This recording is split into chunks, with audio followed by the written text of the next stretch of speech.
Mohamed Salah যেন লিভারপুলের জার্সিতে আশীর্বাদ। 2017 সালে 43 মিলিয়ন পাউন্ডে রোমা থেকে লিভারপুলে আসেন এই মিশরীয় স্ট্রাইকার। তারপরই বদলে যায় রেডদের যাত্রা। 2019-20 মৌসুমে এই শতাব্দীতে প্রথম ইংলিশ প্রিমিয়ার লিগ জেতে লিভারপুল। গত মৌসুমেও এই ট্রফি তারা নিয়ে গেছে অ্যানফিল্ডে। 2018-19 মৌসুমে ষষ্ঠবারের মতো মর্যাদার চ্যাম্পিয়ন্স লিগ জয় করে সালার লিভারপুল। রেডদের হয়ে 5 মৌসুমে সেরা খেলোয়াড় হন এই স্ট্রাইকার।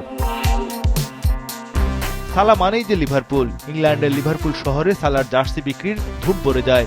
শহরের সবচেয়ে নামি দামি ব্যক্তিত্বে পরিণত হন সালাহ।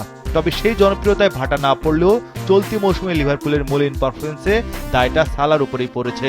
কোচ আর্নে স্লট তাই সালাহকে কয়েক ম্যাচেই বেঞ্চে রাখেন।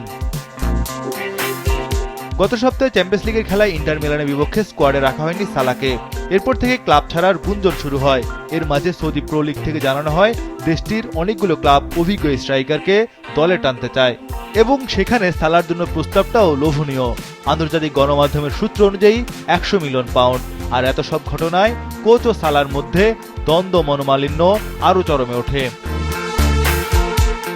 তবে গত শুক্রবার কোচের সঙ্গে সালার বৈঠকের পর সম্পর্ক কিছুটা জোরদার হয়। উলভারহ্যাম্পটনের বিপক্ষে স্কোয়াডে থাকলেও প্রথম একাদশে ছিলেন না সালাহ। গোমেজের চোটে পরে মাঠে নামেন। দ্বিতীয়ার্ধে সালাহ অবদান রাখেন অল রেডদের দ্বিতীয় গোলে। এতে লিভারপুলের হয়ে 188টি গোলের পাশাপাশি 89 গোলে অ্যাসিস্ট করেন এই স্ট্রাইকার। মাত্র 8 মৌসুমে 277টি গোলে অবদান রাখলেন, যেখানে ইংল্যান্ডের ওয়েন রুনি 13 মৌসুমে 276 গোলে অবদান রেখেছিলেন। তবে এরপরও সালাহ লিভারপুলে থাকবেন কিনা সংশয় রয়ে গেছে, কারণ আফ্রিকান নেশনস কাপ খেলতে মিশর যাচ্ছেন সালাহ। এবারের আসর 21 ডিসেম্বর থেকে শুরু হয়ে 18 জানুয়ারি পর্যন্ত চলবে।